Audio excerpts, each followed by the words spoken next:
بسم اللہ الرحمن الرحیم۔ ایک صحابی نے عرض کیا، یا رسول اللہ صلی اللہ علیہ وآلہ وسلم، مجھے اپنی جان، اپنی اولاد اور اہل و عیال کے اور مال کے بارے میں نقصان کا ڈر رہتا ہے۔ آپ صلی اللہ علیہ وآلہ وسلم نے ارشاد فرمایا، تم صبح شام یہ پڑھا کرو، بسم اللہ علی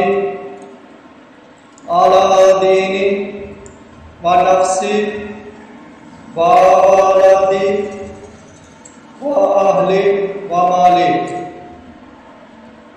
ترجمہ: اللہ کے نام کی برکت ہو میرے دین اور جان پر، میری اولاد اور اہل و عیال پر اور مال پر۔ چند دنوں کے بعد یہ شخص آیا تو آپ صلی اللہ علیہ وآلہ وسلم نے دریافت فرمایا کہ کیا حال ہے اب؟ اس نے عرض کیا، قسم ہے اس ذات کی جس نے حق کے ساتھ آپ صلی اللہ علیہ وآلہ وسلم کو مبعوث فرمایا، اب میرا مال سب ٹھیک ہے۔